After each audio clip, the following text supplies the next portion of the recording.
هذا القرآن يوحدنا لطريق الخير يوجهنا الله تعالى أنزله ورسول الله معلمنا هذا القرآن يوحدنا لطريق الخير يوجهنا الله تعالى أنزله ورسول الله معلمنا هذا القرآن هو الهادي لأوائلنا وأواخرنا يدعو للعلم وللعمل لا شيء سواه يهذبنا هذا القرآن هو الهادي لأوائلنا وأواخرنا يدعو للعلم وللعمل لا شيء سواه يهذبنا كتاب الله لا شيء سواه يهذبنا العمل به كتاب الله لا شيء سواه يهذبنا هذا القرآن يوحدنا لطريق الخير يوجهنا الله تعالى أنزله ورسول الله معلمنا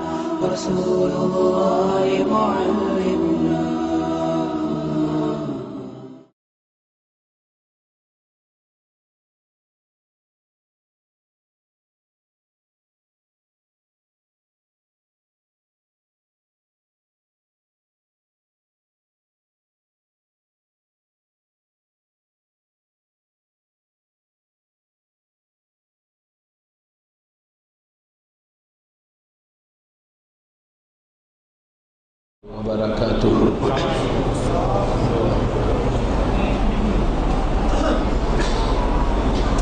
الحمد لله رب الأرباب ومسبب الأسباب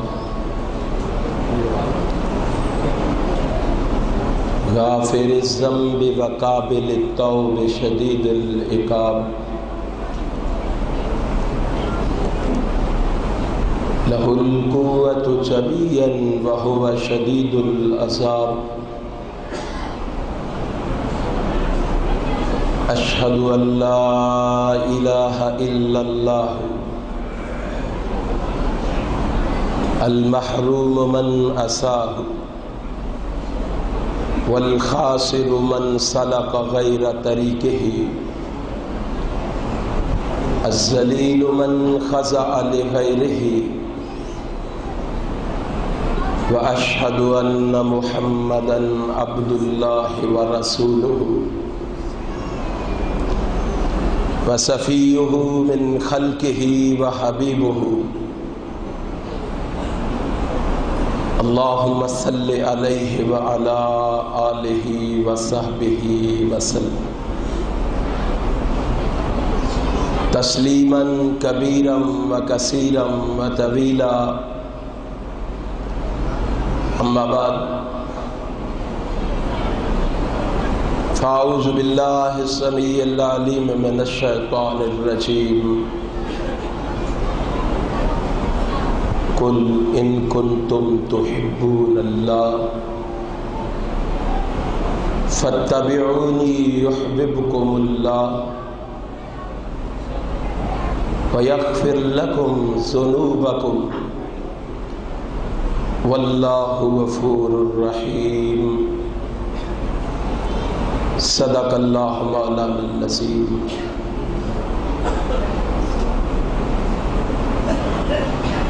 تمام حمد و ثنا اس رب العالمین کے لیے ہے جس نے آسمان سورج چاند ستارے اور سیارے بنائے ہیں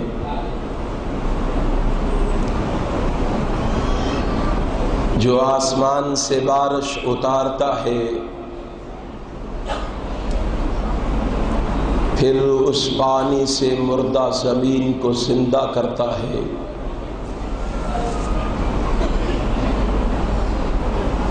وہی اناج اگاتا ہے، یہ لہلہات کھیت سرسبز اور شاداب باغات، رنگارنگ کے پھول،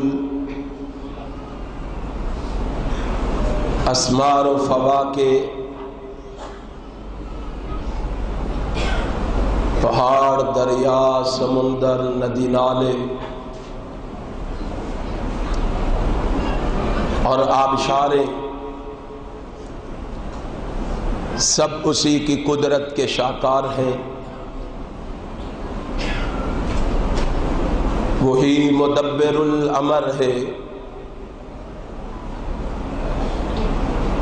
دن رات کی گردش، گرمی اور سردی،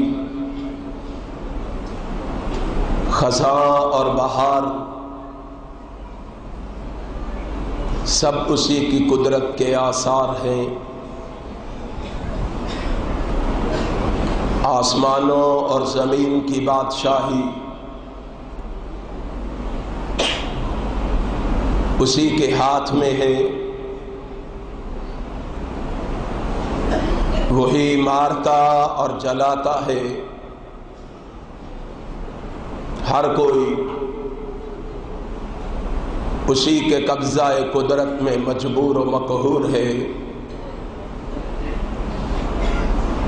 اس رب العالمین کی مختصر حمد و ثنا کے بعد بے شمار لاتعداد انگنت درود و سلام اس ہستی اقدس و مقدس پر جس کی وجہ سے کائنات سے بے شمار شرکیہ، کفریہ اور جہالت کی رسمیں ناپید ہوئیں، زنا، شراب نوشی، بدی اور بدکاری، قبیلوں کی پرانی عداوتیں، انتقامی جذبات، کوہنہ رنجشیں، حسد، کینہ، بغض، غیبت، بہتان، جھوٹ، فریب، ظلم، اغوا، چوری، ڈکیتی، راہزنی، کم تولنا، کم ماپنا، کم ناپنا، غرض کے معاشرے کی ہر چھوٹی بڑی برائی، سب کچھ جس کی وجہ سے نیست و نابود ہو گیا، اس رسول برحق پر بارش کے قطروں سے، درختوں کے پتوں سے، ریت کے ذروں سے، آسمان کے ستاروں سے،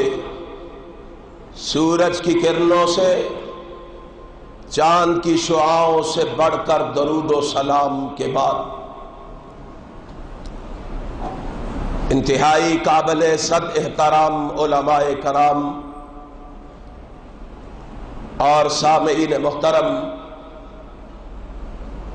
حسب عادت سب سے پہلے اپنے خالق و مالک کا شکر ادا کرنا چاہوں گا، جس رب کائنات نے مجھے اپنے کیے ہوئے وعدے کو نبھانے کی توفیق بخشی ہے۔ پھر اس کے ساتھ ساتھ احباب جماعت کا، منتظمین پروگرام کا، اہل حدیث یوتھ فورس کے شہینوں اور شہبازوں کا بھی شکریہ ادا کرنا چاہوں گا جنہوں نے آج کی مجلس کا انعقاد فرما کے آپ دوستوں احباب کو یہاں جمع فرما کے مجھے آپ جیسے نیک لوگوں کی زیارت کا شرف بخشا ہے۔ آپ جس جذبے اور بلبلے سے اللہ کے گھر میں تشریف فرما ہے، میں بڑے ادب و احترام سے گزارش کروں گا آپ خلوص دل کے ساتھ اللہ سے میرے لیے یہ دعا فرما دیں کہ رب کائنات مجھے حق اور سچ کہنے کی توفیق عطا فرما دے، اور پھر میرے سمیت اپنے لیے بھی یہ دعا فرما لے، رب کائنات ہمیں سن سنا کے اس پر عمل کی بھی توفیق عطا فرما دے۔ اللہ والو، ابھی آپ مجھ سے قبل میرے فاضل بھائی حافظ بلال صاحب سے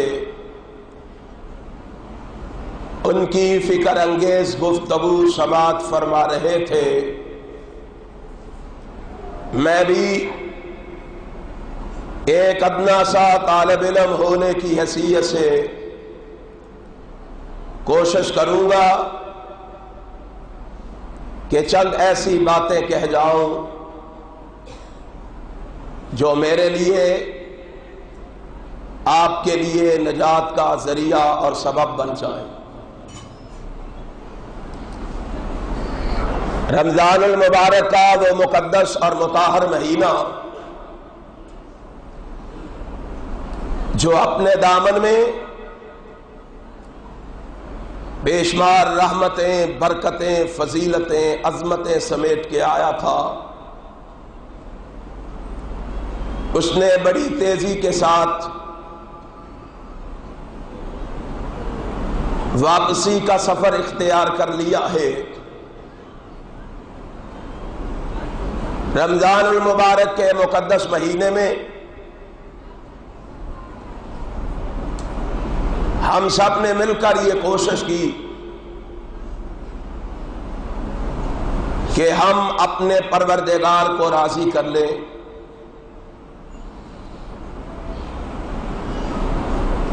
کسی نے نماز تراویح پڑھ کے، کسی نے روزہ رکھ کے، کسی نے تلاوت کر کے، کسی نے ذکر و اذکار کر کے۔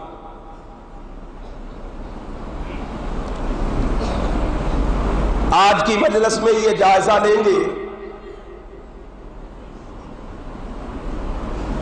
پروردگار راضی کیسے ہوتا ہے، ہم کامیابی اور کامرانی کیسے پا سکتے ہیں۔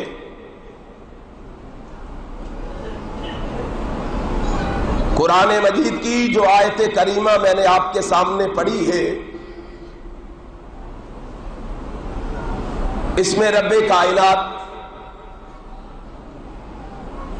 امام کائنات، فخر موجودات، نبی مکرم، رسول معظم، سرور عالم حضرت محمد الرسول اللہ صلی اللہ علیہ وآلہ وسلم کی زبان اقدس سے اعلان کروا رہے ہیں، اے میرے محبوب اعلان کر دیجئے، کائنات والوں کو بتا دیجئے، سنا دیجئے، سمجھا دیجئے،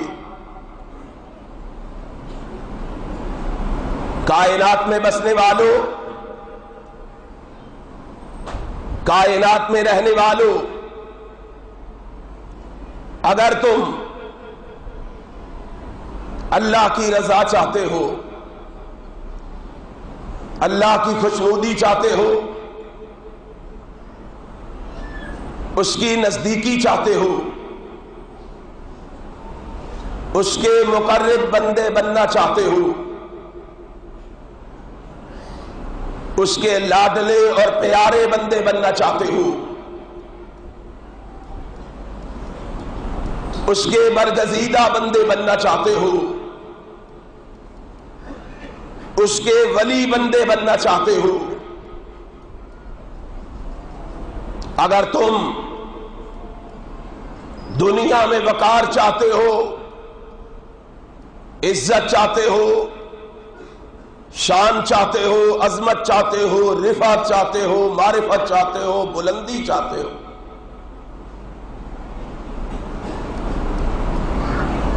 اگر تم کامیابی چاہتے ہو، کامرانی چاہتے ہو، فوز و فلاح چاہتے ہو، اگر تم قبر کے عذاب سے بچنا چاہتے ہو، پل صراط پہ حفاظت چاہتے ہو، دائیں ہاتھ میں نامہ اعمال لینا چاہتے ہو، معاشر کی دھوپ سے بچنا چاہتے ہو،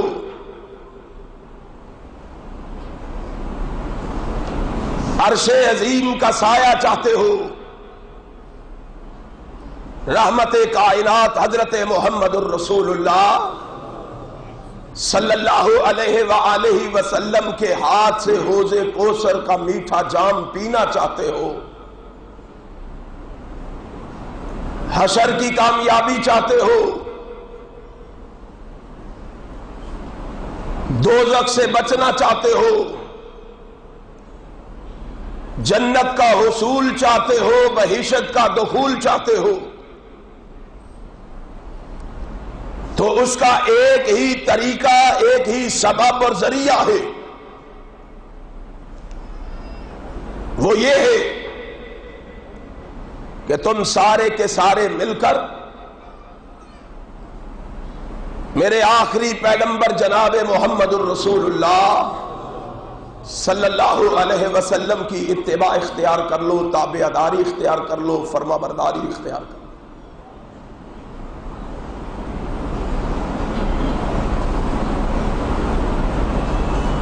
اب پہلے یہ سمجھیے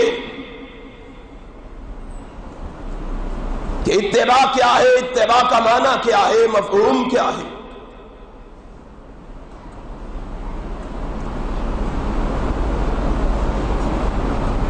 آئیے اتباع کے معنی کو سمجھنے کے لیے ہم لسان العرب میں چلتے ہیں۔ جب ہم لسان العرب کے صفحات پہ نگاہ ڈالتے ہیں تو لسان العرب کے صفحات پہ ابن منظور یہ لکھتے ہوئے دکھائی دیتے ہیں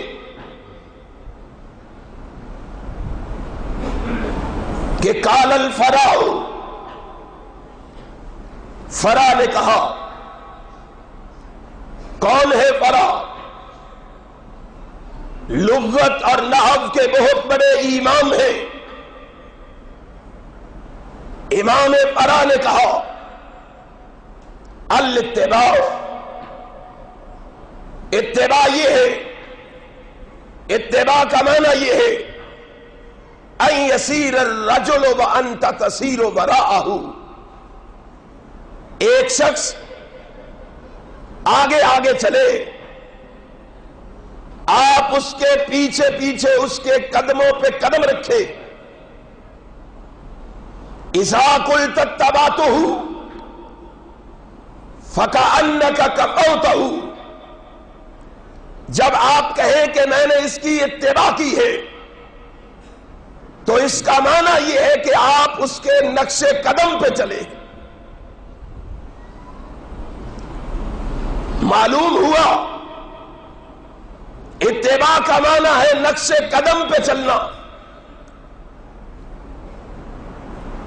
اب آئیے دیکھیے کہ کس کے نقش قدم پہ چلنا ہے۔ کسی امام کے نقش قدم پہ نہیں، کسی مولوی کے نقش قدم پہ نہیں، کسی مفتی کے نقش قدم پہ نہیں، کسی پیر کے نقش قدم پہ نہیں، کسی ہستی اور بستی کے نقش قدم پہ نہیں، بلکہ لوگوں تم نے اس کے نقش قدم پہ چلنا ہے جو لامثال ہے، جو خوبصورت ہے، جو حسین و جمیل ہے، جو شکیل ہے، نیک ہے، پاک ہے، معصوم ہے، حیادار ہے، غیور ہے، بہادر ہے، مجاہد ہے، غازی ہے، فاتح ہے، رحم دل ہے، عابد ہے، زاہد ہے، متوکل ہے، بردبار ہے.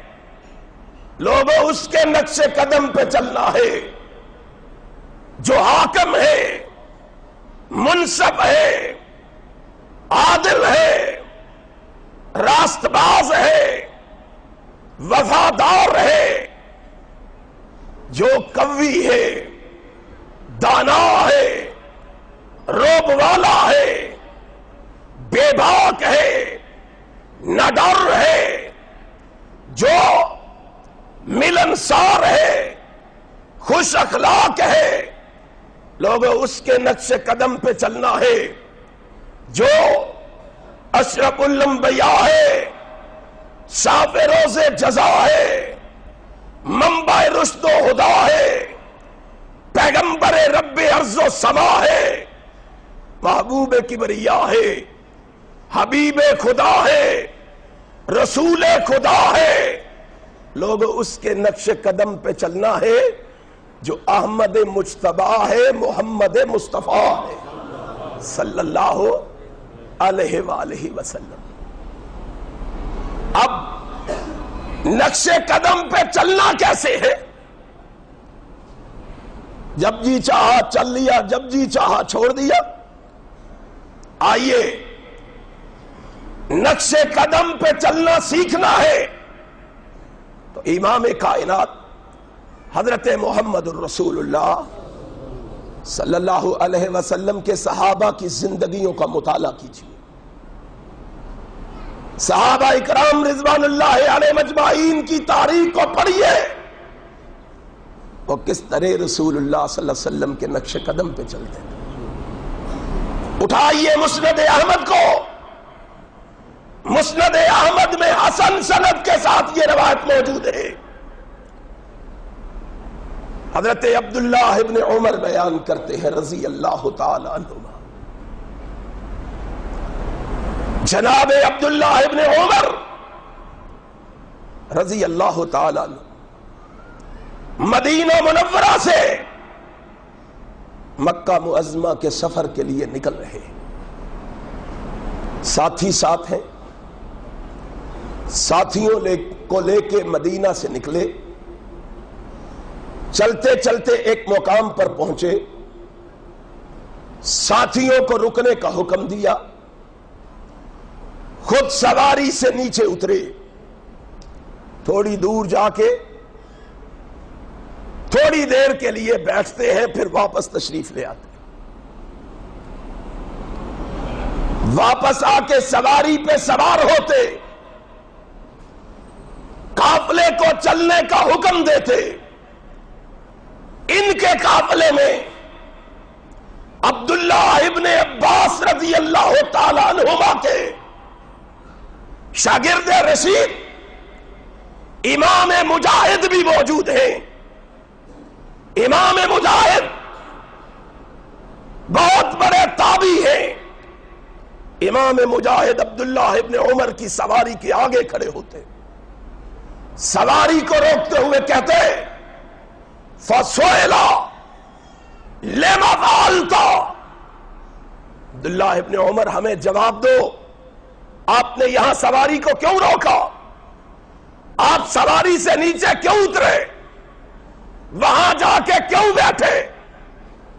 ہمیں بتاؤ تو صحیح، ہمیں آپ کی منطق سمجھ میں نہیں آئی. ہم نے آپ کو کچھ کرتے ہوئے نہیں دیکھا، پھر آپ نے ایسے کیوں کیا؟ جناب عبداللہ ابن عمر نے جواب دیا، سونے کے پانی سے لکھنے کے قابل ہے. کہا امام مجاہد، جس طرح تو آج میرے ساتھ سفر میں ہے نا، اسی طرح ایک دن میں محمد کے ساتھ سفر میں تھا صلی اللہ علیہ وسلم. فقال رأيت رسول اللہ صلی اللہ علیہ وسلم،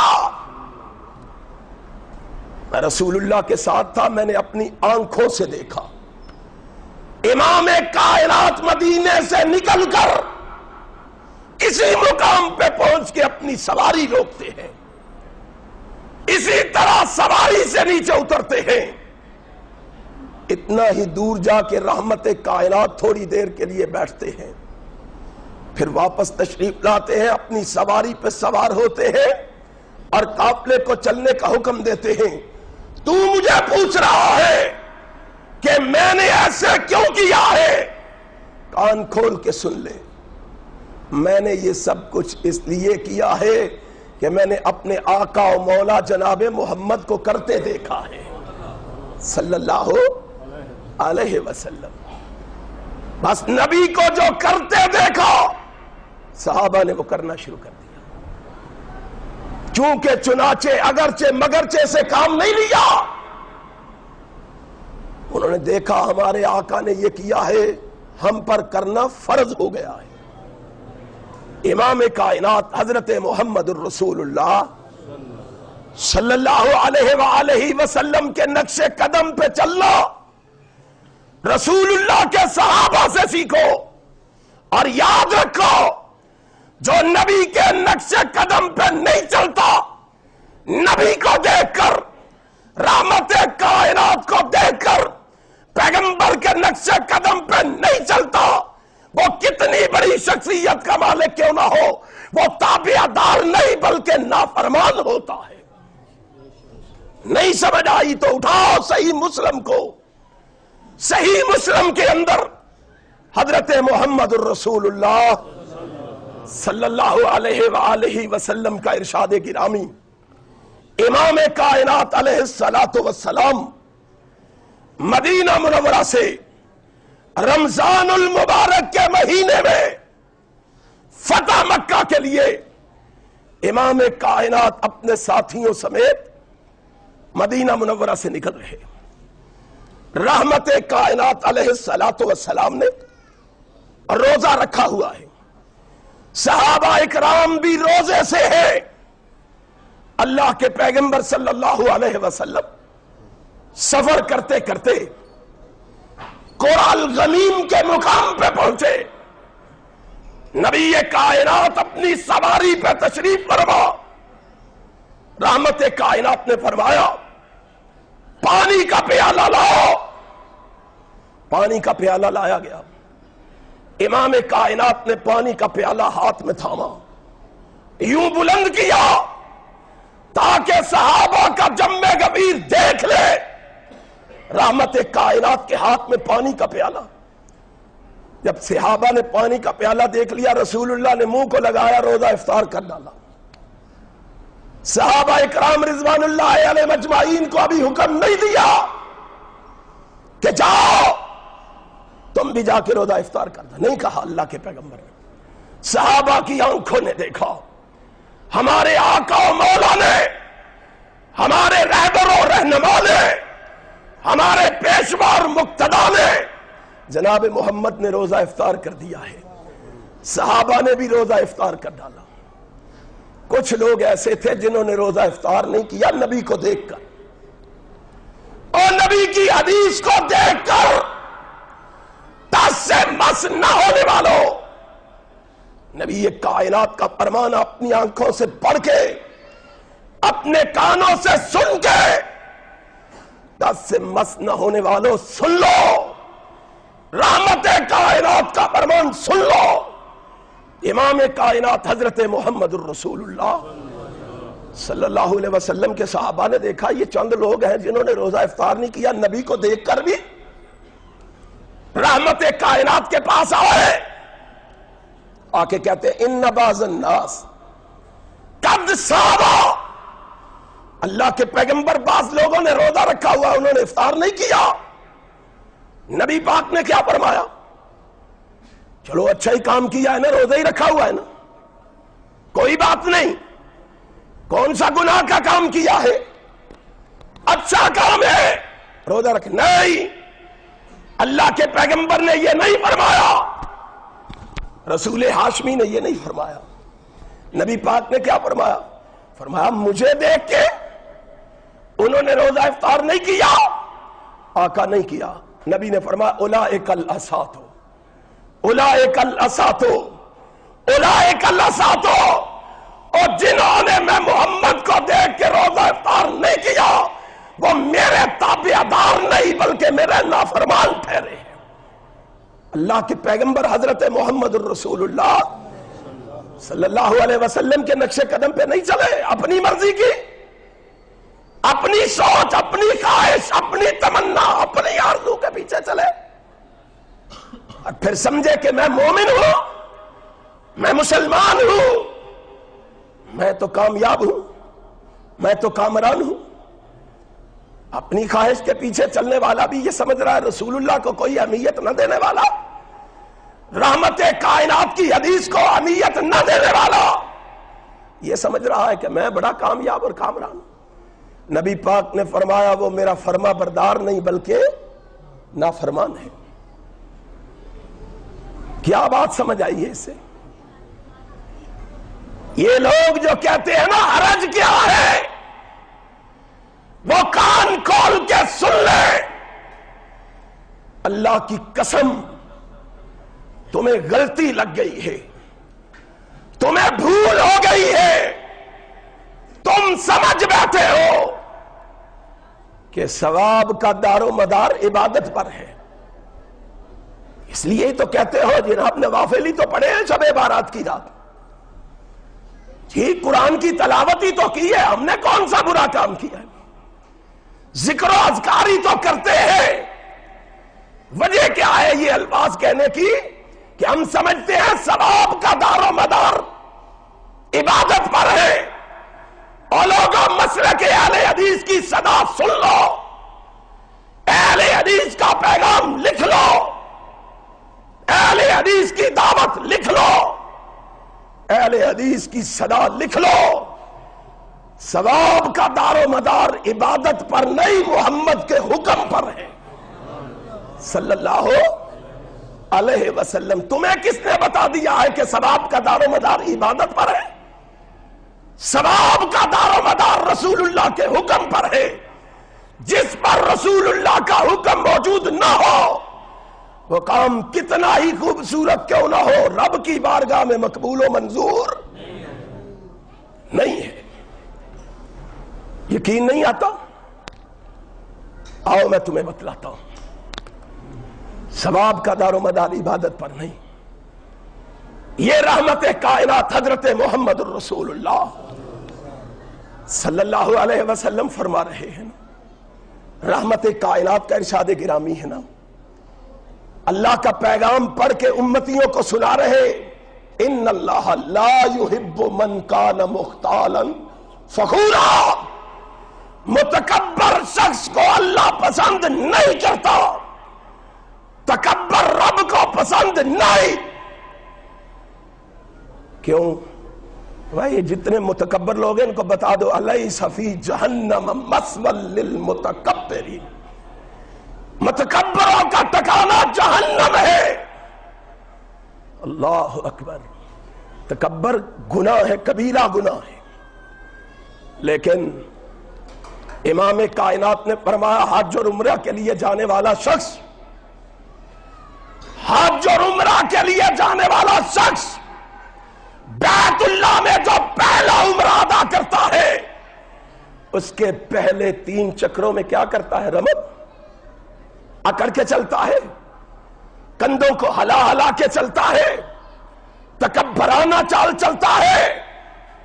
اور لوگوں تکبر رب کو پسند نہیں، لیکن یہاں نبی کا حکم آ جانے پر اللہ نے اس تکبر کو بھی عبادت بنا دیا ہے. یہ تکبر بھی عبادت بن گیا کیونکہ رسول اللہ کا حکم آ گیا، رسول اللہ کا فرمان آ گیا. اٹھاؤ اسد الغابہ کو، الاستیاب کو، ابن حجر اسقلانی کی الاصابہ کو، تینوں کے اندر موجود ہے.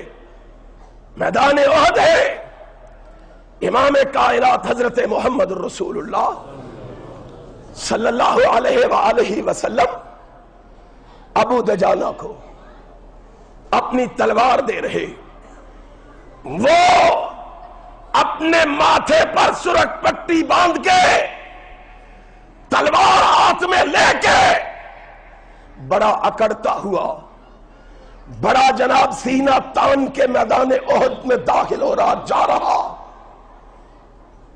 صحابہ نے دیکھا یہ چال کیسی چل رہا ہے، یہ تو اللہ کو پسند نہیں ہے۔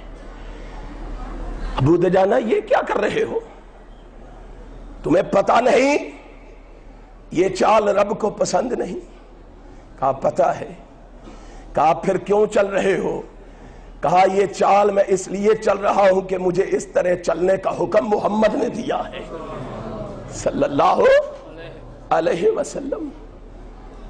یہاں حکم آیا تو دیکھو اللہ نے اس عمل کو نبی کے حکم کی وجہ سے عبادت بنا دیا۔ اب دوسری طرف آئیے، عبادت دیکھیں، عبادت ہے، عبادت نماز ہے، عید کا میدان ہے، عیدگاہ ہے۔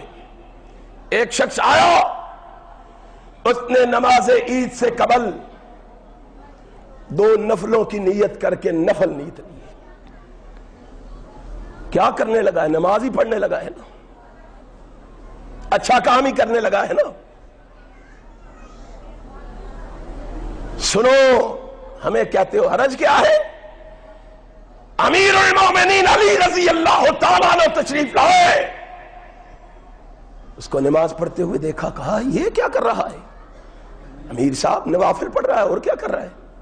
فرمایا اس کو کہو نوافل سے باز آ جائے، کہیں یہ نوافل اس کو جہنم میں نہ لے جائیں۔ امیر المومنین نماز پڑھنے سے بھی کوئی جہنم میں جائے گا؟ نوافل پڑھنے کی وجہ سے بھی کوئی جہنم میں جائے گا؟ اور لوگوں کہنے والوں حرج کیا ہے؟ ان سے پوچھو حرج کیا ہے؟ کہا امیر المومنین نماز پڑھنے کی وجہ سے بھی کوئی جہنم میں جائے گا؟ فرمایا نماز پڑھنے کی وجہ سے نہیں جہنم میں جائے گا، نبی کی مخالفت کی وجہ سے جہنم میں جائے گا۔ قرآن نہیں پڑھا فَلْيَحْذَرِ الَّذِينَ يُخَالِفُونَ عَنْ أَمْرِهِ أَن تُصِيبَهُمْ فِتْنَةٌ أَوْ يُصِيبَهُمْ عَذَابٌ أَلِيمٌ۔ نبی کی مخالفت کرتا ہے اور کہتا ہے کہ میں کامیاب ہو جاؤں گا، اور لوگوں اللہ کو وہ عبادت کبھی قابل قبول نہیں ہے جس عبادت پر جناب محمد کے طریقے کی مہر نہیں۔ جاؤ، یقین نہیں آتا صحیح ابن حبان کو اٹھاؤ، مسند احمد کو اٹھاؤ، شعب الایمان کو اٹھاؤ، تینوں کتابوں کے اندر حسن لغیر ہی سند کے ساتھ رسول اللہ کا یہ فرمان موجود ہے۔ امام کائنات نے فرمایا رب قائم حظہ من قیامہ السحر، کتنے ہی قیام اللیل کرنے والے ایسے ہیں، کتنے ہی نماز تراویح ادا کرنے والے ایسے ہیں، بڑے خوش ہیں۔ ہم ذرا جائزہ تو لیں، یہ پورا مہینہ ہم نے قرآن سنا ہے، ہم نے نوافل پڑھے ہیں، نماز تراویح پڑھی ہے، ہم کامیاب ہیں۔ فرمایا کتنے ہی قیام اللیل کرنے والے ایسے ہیں، نماز تراویح پڑھنے والے ایسے ہیں جنہیں سوائے جاگنے کے اور نیند خراب کرنے کے کچھ بھی حاصل نہیں ہوا، کچھ بھی نہیں ملا۔ خدا کے لیے ڈھونڈو وہ کون لوگ ہیں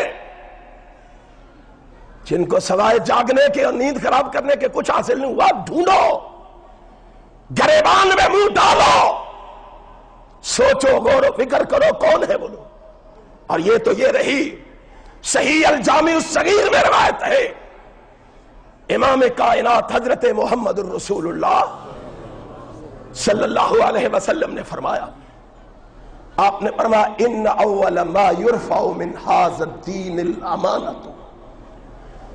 اللہ کے پیغمبر نے فرمایا اس زمین میں سے، دین کی نعمتوں میں سے سب سے پہلی نعمت جو زمین سے اٹھائی جائے گی پتہ ہے وہ کیا ہوگی؟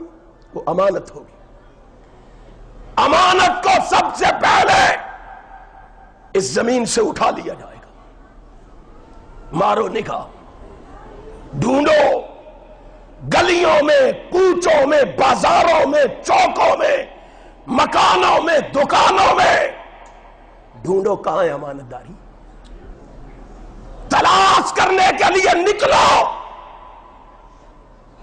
تمہیں آج امانت داری کہیں بھی دکھائی نہیں دے گی. نام کس نبی کا لیتے ہیں؟ بات کس پیغمبر کی کرتے ہیں؟ کس نبی کی سیرت کے تذکرے کرتے ہیں؟ اور جس کی سیرت کا یہ عالم ہے کہ رحمت کائنات کے گھر کا محاصرہ کیے ہوئے نبی کے دشمن کھڑے، تلواریں لیے کھڑے، نبی کے خون کے پیاسے کھڑے. آسمان سے پیغام آیا، محبوب مکہ سے نکلو اور یثرب کی وادی کی طرف چلے جاؤ. رحمت کائنات نے نکلنے کا پروگرام بنایا. حضرت علی رضی اللہ تعالیٰ عنہ آئے، اللہ کے پیغمبر میں بھی آپ کے ساتھ جاؤں گا. آپ نے فرمایا آپ میرے ساتھ نہیں جائیں گے، آپ پیچھے رکیں گے. اللہ کے پیغمبر میں کیوں نہیں جاؤں گا؟ فرمایا یہ باہر جو مجھے مارنے آئے ہیں نا، جو میرے خون کے پیاسے ہیں، ان کی امانتیں میں محمد کے پاس پڑی ہوئی ہیں. میں نہیں سننا چاہتا یہ صبح کا کہے آمینہ کا لال عبداللہ کا در یتیم ہماری امانتیں لے کے بھاگ گیا. تو پیچھے رک، ان کی امانتیں ان کے سپرد کر کے پھر میرے پیچھے آ جانا. سوچو خدا کے لیے کس نبی کا نام لیتے ہیں ہم، جس کی سیرت یہ ہے، جس کا کردار یہ ہے، جس کا کریکٹر یہ ہے.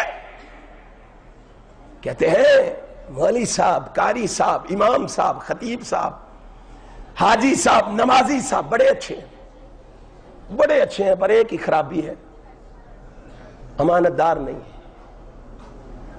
یہ خرابی نہیں ہے ہمارے نزدیک کوئی بھی، اس کو خرابی تصور نہیں کرتے ہم. اور مومنوں کہاں کھو گئے ہو؟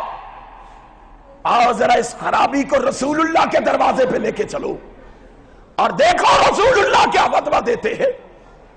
دیکھو رسول اللہ اس کے بارے میں کیا کہتے ہیں. نبی یہ کائنات نے فرمایا، اس کے بارے میں مجھ سے سوال کرنے اور پھر سن لو، لا ایمان لمن لا امانت لہ. جو امانت دار نہیں ہے، میرا فتویٰ یہ ہے کہ وہ ایماندار بھی نہیں. کیا رہ گیا پیچھے؟ ایمان نہیں ہے تو کچھ بھی نہیں ہے. کامیاب وہی ہے جس کے پاس ایمان ہے. رب نے قسم کھا کے کہا والعصر ان الانسان لفی خسر. مجھے زمانے کی یا عصر کے وقت کی قسم ہے، ہر بندہ خسارے میں ہے، ٹوٹا پانے والا ہے، خسارے میں ہے، گھاٹے میں ہے، نقصان میں ہے. اللہ کو کامیاب بھی ہے، فرمایا الا الذین آمنوا. وہ کامیاب ہے جس کے پاس ایمان کی دولت موجود ہے. نبی کہتے ہیں لا ایمان لمن لا امانت لہ. وہ مومن ہو ہی نہیں سکتا. تم کہتے ہو باقی ساری بڑی خوبیاں ہیں، ایک یہی خرابی ہے، تم اس کو خرابی نہیں سمجھتے. اللہ کے پیغمبر جناب محمد نے فرمایا صلی اللہ علیہ وسلم، آپ نے فرمایا یہ امانت داری کی نعمت کو سب سے پہلے زمین سے اٹھا لیا جائے گا. وَإِنَّ آخِرَ مَا يَبْقَى مِنْ هَذَا الدِّينِ الصَّلَاةُ. اس دین کی نعمتوں میں سے جو نعمت آخر تک باقی رہے گی، قیامت تک باقی رہے گی، وہ نماز ہوگی. نماز ایک ایسی نعمت ہے جو اینڈ تک، آخر تک باقی رہے گی. لیکن اللہ کے پیغمبر نے فرمایا لوگ بڑے اہتمام کے ساتھ نماز کے لیے آئیں گے، پڑھیں گے، ہوگا کیا؟ وَرُبَّ مُصَلِّ لَا صَلَاةَ لَهُ. بڑے اہتمام کے ساتھ نماز پڑھنے کے باوجود اللہ ان کی ایک نماز بھی قبول نہیں کرے گا. رب کی بارگاہ میں ان کی ایک نماز بھی قبول نہیں ہوگی. اس حدیث کو یہیں چھوڑو، آگے چلو ذرا. امام طبرانی معجم الکبیر میں لکھتے ہیں، اور امام طبرانی کی اس روایت کو شیخ ناصر الدین البانی اپنی کتاب السلسلہ صحیحہ میں بیان کرتے. نبی کائنات جناب محمد نے فرمایا صلی اللہ علیہ وسلم، فرمایا ان رجلا لیصلی 60 سنۃ، ایک شخص 60 سال تک نمازیں پڑھے گا، 60 سال تک رب کی عبادت کرے گا، 60 سال تک مسجد میں بڑے اہتمام کے ساتھ آئے گا. آپ نے فرمایا ہوگا کیا؟ لم تقبل لہ صلاۃ، اس 60 سال نمازیں پڑھنے والے شخص کی اللہ ایک نماز بھی قبول نہیں کرے گا. خدا کے لیے ڈھونڈو کیا سبب ہے، کیا وجہ ہے، کیوں نماز قبول نہیں ہوگی. آئیے اب ابو داؤد میں چلتے ہیں. ابو داؤد کے اندر حدیث حسن سند کے ساتھ. فرمایا وجہ پوچھتے ہو، آؤ تمہیں وجہ بتائے دیتے ہیں. پہلے قرآن سن لو. قرآن کیا کہتا ہے؟ عاملۃ ناصبہ تصلی نارا حامیہ. کتنے ہی لوگ ہوں گے جو عمل کر کر کے ڈھیر لگا دیں گے، انبار لگا دیں گے، بڑیاں نیکیاں کریں گے، بڑی نمازیں، بڑے روزے، بڑے صدقات، بڑے خیرات، بڑا کچھ کریں گے. رب کی بارگاہ میں آئیں گے، اللہ فرمائے گا تصلی نارا حامیہ، اس کو پکڑو، اس کو جہنم کا ایندھن بنا دو. وہ چیخ اٹھے گا، پکار اٹھے گا، اللہ کیا ہو گیا؟ کیا یہ کرامن کاتبین میری نمازیں نامہ اعمال میں لکھنا بھول گئے، روزے لکھنا بھول گئے، صدقات و خیرات لکھنا بھول گئے؟ کیا یہ کرامن کاتبین میرے نیکی کے کام لکھنا بھول گئے؟ اللہ نے فرمایا نہیں، کوئی نہیں لکھنا بھول ہے، تیرے نامہ اعمال میں سب کچھ موجود ہے. اللہ موجود ہے تو مجھے جہنم کا ایندھن کیوں بنایا جا رہا ہے؟ کہا میں نے تیرے نامہ اعمال میں نگاہ ماری ہے، اس نامہ اعمال میں عبادات تو موجود ہیں، جناب محمد کے طریقے کی مور موجود نہیں ہے. ان نمازوں پر رسول اللہ کے طریقے کی مور نہیں. من صنع امرا علی غیر امرنا فہو رد. جس پر رسول اللہ کی مور نہ ہو وہ عبادت کتنی بھی اچھی کیوں نہ ہو، میں رب اسے قبول نہیں کرتا، بلکہ میری نگاہوں میں وہ مردود ہے. لوگوں آؤ ذرا ڈھونڈو، تلاش کرو، یہ نماز تراویح کیا نبی کی اتباع میں تھی؟ خدا کے لیے غور و فکر کرو. ہم تمہیں نہیں کہتے، ہماری یہ دعوت نہیں، ہمارا یہ پیغام نہیں، ہماری یہ صدا نہیں. ہم نہیں تمہیں کہتے یار چھوڑو اپنوں کو، ہمارے کو مان لو. ہم نہیں تمہیں کہتے ہمارے دروازوں پہ آ جاؤ، اپنے دروازوں کو چھوڑ دو، ہماری گدیوں کو مان لو، اپنی گدیوں کو چھوڑ دو. ہم نہیں کہتے.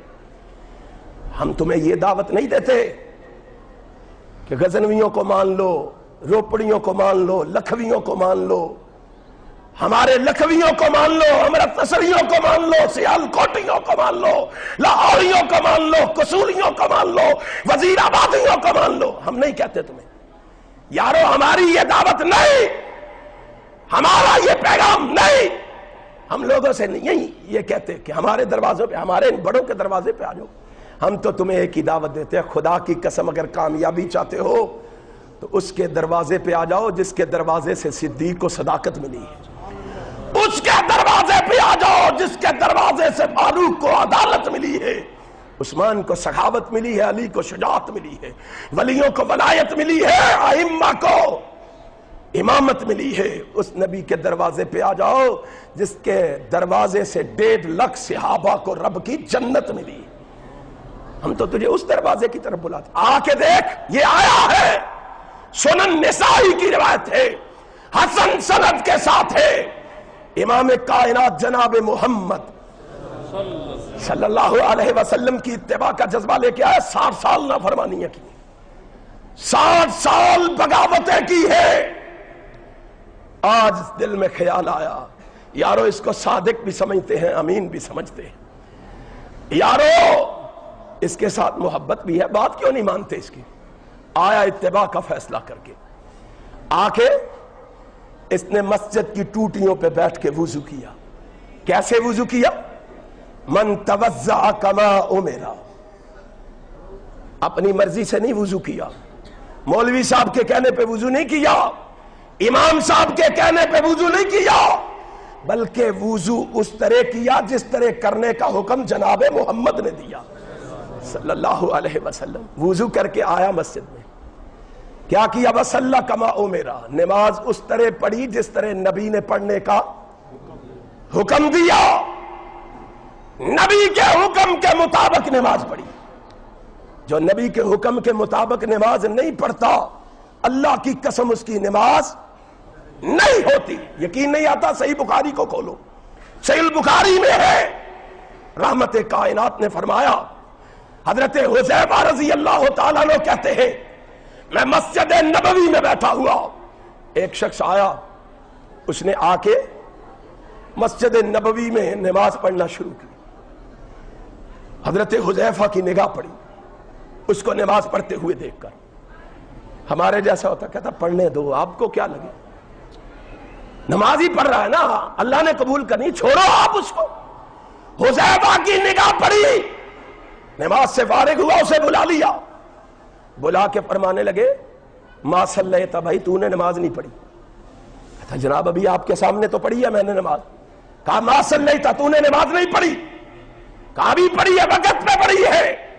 اللہ اکبر، اللہ اکبر۔ انہوں نے کہا، سنن نسائی کے الفاظ ہیں، انہوں نے کہا امام کائنات حضرت محمد الرسول اللہ صلی اللہ علیہ وسلم کے صحابی نے کہا، اس نے کہا اس طرح تو کب سے نماز پڑھ رہا ہے؟ کہتا ہے 40 سال ہو گئے، 40 سال سے اس طرح نماز پڑھ رہا ہوں۔ پتہ ہے کیا کہا حضرت حذیفہ نے؟ فرمایا اگر اسی طرح نماز پڑھتے پڑھتے تو مر گیا تو خدا کی قسم مسلمان ہو کے نہیں مرے گا۔ وہ لوگوں سوچو کیوں اس کا رکوع اور سجدہ جناب محمد کے حکم کے مطابق نہیں تھا۔ ایک رکوع اور سجدہ نبی کے حکم کے مطابق نہ ہو تو وہ نماز رب کی بارگاہ میں مقبول نہیں۔ اگر ساری نماز ہی رسول اللہ کے طریقے کے مطابق نہ ہو تو کیسے قبول ہوگی؟ خدا کے لیے سوچو، غور و فکر کرو۔ اس نے نماز پڑھی رسول اللہ کے طریقے کے مطابق، رسول اللہ کے حکم کے مطابق۔ اب نماز پڑھ کے فارغ ہوا، مسجد کے دروازے سے باہر نکل رہا ہے، فرمایا میرے محبوب اس کو بشارت دو، اس کو خوشخبری دو۔ کیا خوشخبری دیں اس کو؟ فرمایا اس کو کہہ دو غفر لہ ما قدم من عمل۔ اور تو ایک نماز نبی کے طریقے پہ پڑھ کے باہر نکل رہا ہے، تیری یہ ایک نماز اللہ کو اتنی پسند آئی ہے کہ اللہ نے تیری ساری زندگی کے گناہوں پہ معافی کا قلم پھیر دیا ہے۔ ایک نماز کی وجہ سے، ایک نماز اس کی 60 سال کی برباد ہو گئی، اس کی ایک نماز اس کی ساری زندگی کے گناہوں پہ معافی کا قلم پھروانے پر کا سبب بن گئی۔ خدا کے لیے سوچو۔ اب بات لمبی ہو جائے گی، مجھے بھی احساس ہے، گرمی ہے، میں بات کو مختصر کرنا چاہتا ہوں۔ حدیث کے اگلے الفاظ پتہ ہے کیا ہے؟ وَرُبَّ صَائِمٍ حَظُّهُ من صِيَامِهِ الْجُوعُ۔ اللہ کے پیغمبر نے فرمایا کتنے ہی روزے دار ایسے ہیں سارا دن بھوکے پیاسے رہتے ہیں، رات کو روزہ افطار کرتے ہیں، سوائے بھوک کے انہیں کچھ بھی حاصل نہیں ہوتا۔ ان کو کہہ دو تمہیں کچھ نہیں ملا۔ یارو سوچو اس روزے دار کو یہ کیوں کہا گیا کہ تجھے کچھ نہیں ملا؟ بھائی بھوک کے علاوہ تجھے کچھ نہیں ملا، سبب ڈھونڈو، وجہ ڈھونڈو، کیا سبب ہے، کیا وجہ ہے؟ اللہ نے یہ کیوں، اللہ کے پیغمبر نے یہ کیوں کہا؟ اس لیے کہ اس نے وہ روزہ نبی کے حکم کے مطابق نہیں رکھا، اپنی خواہش کے مطابق رکھا۔ نبی نے کیسا روزہ رکھنے کا حکم دیا تھا؟ خدا کے لیے سوچو، کیسا روزہ رکھنے کے لیے حکم دیا تھا؟ کیا نبی نے فرمایا روزہ بھی رکھو، ان ہاتھوں سے کم بھی تولو؟ کیا ایسا روزہ رکھنے کا حکم دیا تھا کہ روزہ بھی رکھو، ان ہاتھوں سے ظلم بھی کرو، ملاوٹ بھی کرو؟ کیا نبی نے کہا تھا روزہ بھی رکھو، زبان سے جھوٹ بھی بولو، غیبت بھی کرو، بہتان بھی لگاؤ، لعن طعن بھی کرو، زبان سے گالیاں بھی دو؟ کیا نبی نے ایسا روزہ رکھنے کا حکم دیا تھا کہ روزہ بھی رکھو اور کانوں سے بے حیائی اور فحاشی پہ مبنی گیت بھی سنو؟ کیا نبی نے ایسا روزہ رکھنے کا حکم دیا تھا کہ روزہ بھی رکھو، آنکھوں سے بے حیائی اور فحاشی کے پروگرام بھی دیکھو؟ کیا نبی نے کہا تھا کہ ایسا روزہ رکھو کہ پاؤں سے بے حیائی اور فحاشی کے کاموں کی طرف بھی چل کے جاؤ؟ جو ایسا روزہ رکھتا ہے، نبی نے فرمایا فَلَيْسَ لِلَّهِ حَاجَةٌ، اللہ کو ایسے روزے کی کوئی ضرورت نہیں ہے، اس کا یہ روزہ رب کی بارگاہ میں مقبول و منظور نہیں ہے۔ یارو ڈھونڈو یہ روزہ کیوں مقبول نہیں؟ اللہ کے پیغمبر نے فرمایا روزہ رکھنا ہے تو صرف پیٹ کو نہیں روزہ رکھوانا ہے، ہاتھوں کو بھی روزہ رکھوانا ہے، زبان کو بھی روزہ رکھوانا ہے، کانوں کو بھی روزہ رکھوانا ہے، آنکھوں کو بھی روزہ رکھوانا ہے، پاؤں کو بھی روزہ رکھوانا ہے۔ اور جب تو رسول اللہ کے حکم کے مطابق روزہ رکھے گا، اللہ تمہیں 5 انعامات سے نوازے گا، 5 انعامات۔ یارو انعام تو ایک ہی کافی ہوتا ہے، انعام تو ایک ہی بڑا ہے، 5 انعام دے رہا ہے۔ اٹھاؤ مسند احمد کو، مسند بزار کو، دونوں میں روایت موجود ہے۔ اللہ کے پیغمبر نے فرمایا اکرم اللہ امتی فی شہر رمضان ب5 کرامات، اللہ اس کو 5 قسم کے انعامات سے نوازتا ہے۔ پتہ ہے 5 قسم کے انعامات کون سے؟ پہلا انعام، جب بندہ 15-16 گھنٹے بھوکا پیاسا رہتا ہے، معدہ خالی ہونے کی وجہ سے ہوا پیدا ہوتی ہے، وہ منہ کے ذریعے خارج ہوتی ہے، بدبو بن کے نکلتی ہے۔ سامنے بیٹھا ہوا شخص اس بدبو کو محسوس کرتے ہوئے کہتا ہے بھائی صاحب منہ اس طرف کر لو، تمہارے منہ سے بو آ رہی ہے۔ جب وہ یہ کہتا ہے رب کی رحمت کو جوش آتا ہے، اللہ روزے دار کو انعام دیتا ہے پہلا، میرے روزے دار پریشان نہ ہونا اس کی بات سن کے، کیا ہوا؟ یہ اس بدبو سے نفرت کر رہا ہے، میں تجھے بشارت دلوا رہا ہوں کہ تیرے منہ سے خارج ہونے والی یہ بدبو مجھے عنبر اور کستوری کی خوشبو سے زیادہ پسند ہے۔ کتنا بڑا اعزاز ہے، کتنا بڑا اعزاز ہے، خدا کے لیے سوچو۔ دوسرا انعام رسول اللہ نے فرمایا، امام کائنات صلی اللہ علیہ وسلم نے فرمایا، افطار کے وقت جو بندہ رب سے دعا مانگتا ہے، الصائم حین یفطر، یہ قبولیت کی گھڑی ہے، جب دعا مانگتا ہے اللہ اس کی دعا کو کبھی رد نہیں کرتا۔ لیکن بھوک اور پیاس کی شدت کی وجہ سے بندہ کبھی بھول جاتا ہے دعا مانگنا۔ اللہ کے نبی کہتے ہیں جب بندہ بھول جاتا ہے اللہ کو پھر بھی غصہ نہیں آتا، ویسے جو رب سے نہ مانگے اللہ کو غصہ آتا ہے۔ یہ روزے دار جب مانگنا بھول جائے تو اللہ کو ترس آتا، اللہ کہتا میرے بندے کوئی بات نہیں، جا تجھے اگر دعا مانگنا یاد نہیں رہی، میں نے تیرے لیے سمندر کی مچھلیوں کو رحمت کی دعا کا حکم دے دیا ہے۔ کتنا بڑا اعزاز ہے۔ تیسرا انعام، نبی کائنات نے فرمایا، پیغمبر کائنات نے فرمایا، وہ جنت جسے 11 مہینے سنوارا جاتا ہے، مزین کیا جاتا ہے، سجایا جاتا ہے، بنایا جاتا ہے، آراستہ کیا جاتا ہے۔ اللہ کے پیغمبر نے فرمایا جب یہ نبی کے طریقے کے مطابق، نبی کے فرمان کے مطابق روزہ رکھتا ہے، اللہ اس کو انعام دیتا، میرے بندے خوش ہو جا، میں نے اس جنت کے 8 دروازے تیرے لیے کھول دیے۔ کتنے بڑے اعزاز کی بات ہے۔ چوتھا انعام، تیرا سب سے بڑا دشمن کون ہے؟ شیطان۔ فرمایا خوش ہو جا، میں نے اس کو جکڑ دیا ہے، سلاسل پہنا دی، ہتھکڑیاں لگا دی ہیں، بیڑیاں ڈلوا دی۔ دنیا میں اگر دشمن کا پتہ چل جائے پکڑا گیا تو کتنی خوشی محسوس کرتے ہو؟ تمہارا دشمن۔ 5واں انعام اللہ کے پیغمبر نے فرمایا یہ کہ بندہ سارا مہینہ بھوکا اور پیاسا رہتا ہے، آج رمضان المبارک کی جب آخری رات آتی ہے اللہ کہتا ہے میرے بندے کو انعام دے دو۔ اللہ کیا انعام ہے؟ فرمایا اسے انعام دے دو، اسے کہہ دو تو نے میرے نبی کے فرمان کے مطابق روزے رکھے ہیں، میں تجھ پہ اتنا خوش ہوں، جا میں نے تجھے جہنم سے آزاد کر دیا ہے۔ لوگوں اس سے بڑا اعزاز کیا؟ آؤ اپنی نمازوں کو، اپنے روزوں کو، اپنے صدقات کو، اپنی نیکیوں کو دیکھو، کیا یہ نبی کی اتباع میں کر رہے ہیں؟ کیا یہ نبی کے حکم کے مطابق کر رہے ہیں؟ کیا یہ نبی کی فرما برداری میں کر رہے ہیں؟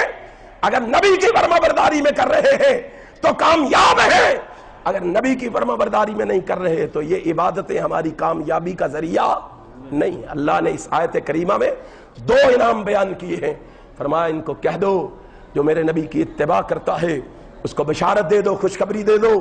اس سے پہلے تو دعویٰ کرتا تھا میں اللہ سے محبت کرتا ہوں، میں اللہ سے پیار کرتا ہوں، مجھے اللہ سے الفت محبت پیار ہے، فرمایا اس کو بشارت دے دو نبی کی اتباع کی وجہ سے اب رب تم سے محبت کرنے لگ گیا ہے، اللہ تم سے پیار کرنے لگ گیا، اور نبی کی اتباع کی وجہ سے زندگی میں جو گناہ ہو گئے اللہ کہتا ہے خوش ہو جا، میں نے ان پہ معافی کا قلم پھیر دیا ہے۔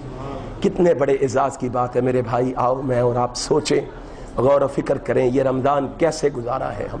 کیا نبی کی اتباع میں گزارا ہے؟ نبی کی فرما برداری میں گزارا ہے؟ نبی کی اطاعت میں گزارا ہے؟ اگر نبی کی اطاعت میں گزارا ہے تو خوشی مناؤ، خوش ہو جاؤ، انشاءاللہ میرا ایمان ہے اللہ تمہیں دنیا میں عزت دے گا، آخرت میں جنت دے گا۔ اللہ مجھے اور آپ کو نبی کی اتباع کی توفیق